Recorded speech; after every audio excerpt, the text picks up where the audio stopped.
I'm here with former Assemblyman Ruben Ramos at the kickoff for Carmelo Garcia in the 6th Ward of Hoboken. So, Ruben, I know you and Carmelo have been friends for a long time, but just from the public's perspective, someone who hasn't known him for so long, why do you think he's a good public servant? I think Carmelo, firstly, has a can-do attitude and a know-how attitude. The two things you need to serve in the city council. At the end of the day, it's all about constituent services, listening to people, and reaching out to people. I think Carmelo has the proper skill set and the acumen to definitely get that done, reaching out to people, listening to people's concerns, and at the end of the day, helping them solve their solutions, solve their problems. And you have to be a problem solver at the city council level and looking at the bigger picture and trying to get along with everyone and seeing the bigger picture to try and produce positive outcomes for the city of Hoboken. I think Carmelo has the ability to do that. Now, of course, when you ran for mayor in 2013, things didn't go the way you had hoped.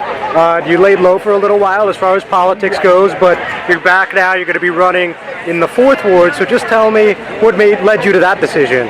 Well, I think I never really lay low. It's just because you don't go to public events all the time with different political activities all the time doesn't mean you're not involved or engaged in different ways of the community. You know, behind the scenes, you're just as helpful behind the scenes to people than you can in front of the scenes. But I think I definitely have the experience, the ability, and the know-how, again, to key on the problems that suffer in the 4th Ward and Hoboken as a whole, and definitely get things done and try to move things in the right direction. For the city of Hoboken, it's been lacking the last 4, 6 to 8 years. So I'm looking forward to getting back involved, speaking to my neighbors like I always have and will continue to do, and we're looking forward to hopefully a nice victory on November 3rd.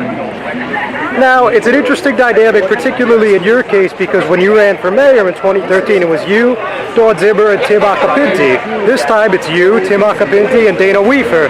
So it's a nearly identical landscape, if you will. Yeah. So, I mean, what does that do to your strategy, your approach to this whole race, if anything? I don't think that the strategy changes much. I mean, I am what I am. I really can't change my stripes. My personality is what it is.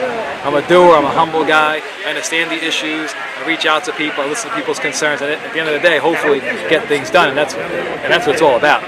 Achieving goals and making sure things move forward. I think my record on that speaks for itself. But the interesting thing, I've lived in the 4th Ward for over 31 years now. And we did run that race in 2013. I was the victor out of the 4th Ward, in the 4th Ward race, out of the mayor's race. So Dawn Zimmer was a former 4th Ward council person and sitting mayor. Councilman Acapinti is a sitting 4th Ward councilman, but I still was able to beat the both of them in the 4th Ward race during that time. So then, just specifically on the 4th Ward, what's one, maybe two things that you think really need to be improved? And also, if there is anything, what maybe two things you think the councilman has done well in the 4th Ward? Well, I think number one, the access points as far as entering and exiting Hoboken along Jackson Street is absolutely egregious. When you have the parking along Jackson Street between Observer and Newark all day, that should be from 7 a.m. to 7 p.m. no parking to help alleviate that traffic coming in and out of Hoboken, especially when you have that making that right-hand turn onto Jackson Street that backs up all the traffic on Observer Highway. That's a common sense thing, common sense solution. That could happen yesterday. I don't know why it's not happening. A light lift. Again, and the Hoboken Housing Authority is a huge part of the ward. The dilapidated conditions, those conditions tried to be addressed with Vision 2020. For some reason, people don't want to go along with that plan. They even don't like the plan.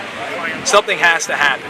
You can't have residents living in dilapidated conditions. But a conversation has been taking place in the last 2 years about trying to move that plan forward or in a different direction, trying to improve the housing stock of the Housing Authority residents.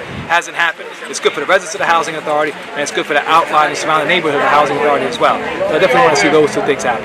As well as completing the 4th Ward Park. It's been talking about for 8 years now. No Southwest Street Development Plan hasn't taken place at all whatsoever. So I think we need to move on that as well.